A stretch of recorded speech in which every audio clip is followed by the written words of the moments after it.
Mr.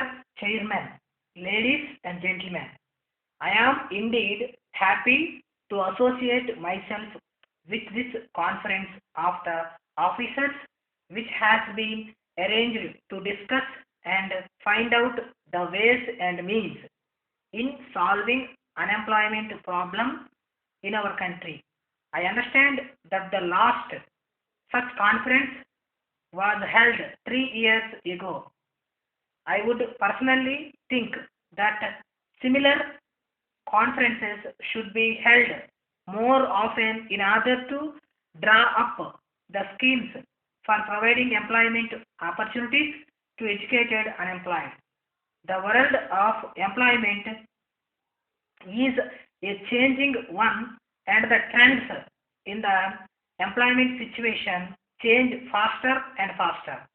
It is therefore necessary that these changes are taken note of as and when they occur and necessary preventive measures should be taken. Unemployment is no doubt growing all these years in spite of the fact that generation of employment opportunities has been a major objective of all our policies and programs. When we were all thinking seriously about unemployment only among persons of no professional training, we were suddenly awakened to the danger of educated persons. I hope and trust that in a poor country like ours, we are allowing technical manpower resources to go waste. Different courses of study are fairly long and difficult and also quite expensive both to the individual and to the state. We must therefore ensure that a kind of balance is always maintained between the supply and the demand of personnel and that the situation is not on any account allowed to assume dangerous side.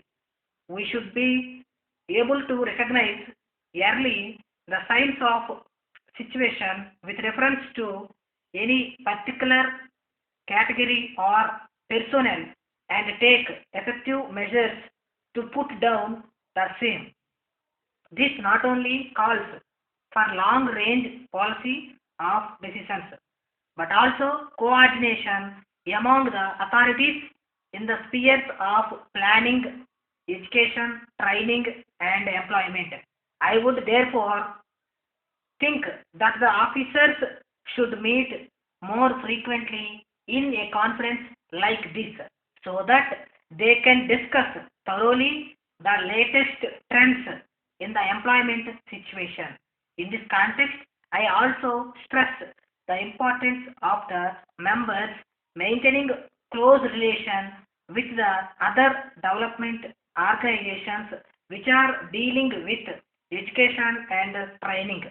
Unemployment is no doubt very much among us and it is also clear that its size is increasing from year to year.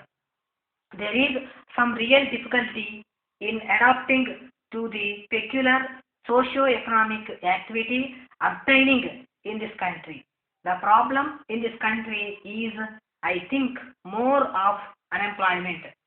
At the at the instant of planning commission, therefore, Government of India appointed some time back a committee to go into this question of preparation of unemployment refinements.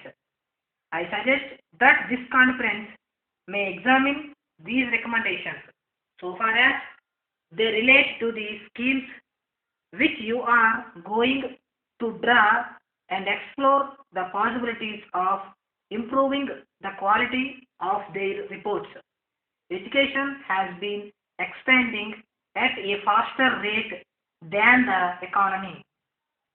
The number of schools and colleges has been increasing more and more due to the persistent demand for higher education. A concerted effort is needed by educationists, planners, and statesmen to drive the idea throughout the period of education. I would not like to take this opportunity to impress upon these educationists the need to deal with these aspects with sympathy and understanding. I would also like them to explore in the course of their deliberations what further measures can be usefully undertaken to relieve unemployment. I have already referred some of the new duties and responsibilities requiring your attention on this service. The service has no doubt grown over the years, but I find that the growth has been rather haphazard. There is need for streamlining the entire machinery so that it works smoothly and efficiently. Should the conference come up with specific recommendations in this regard, I shall be glad to have them examined and even implemented to the extent that they are reasonable and really necessary. I am personally aware of certain handicaps that you have to face in the matter of physical resources. I understand that such facilities are very insufficient, rendering easy flow of work difficult. The question of finding proper facilities deserves consideration. Dear sirs, we are the manufacturers of silk fabrics of large varieties for use of men and women. We have modern equipment for reeling and twisting the silk yarn. We also have looms on which silk fabrics of varied designs are woven by our expert weavers.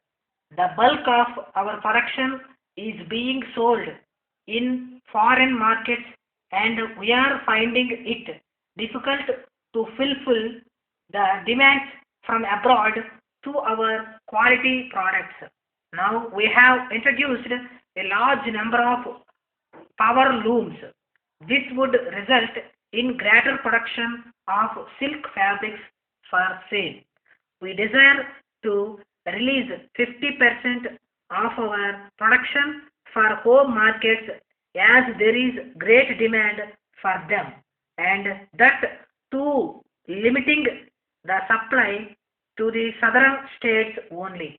In the first instance, as we are given to understand that your firm is very popular for the sale of silk fabrics, we offer to appoint you as our agents to sell the fabrics. Please find herein enclosed a catalog of silk fabrics for your reference. We supply the goods to you on credit basis.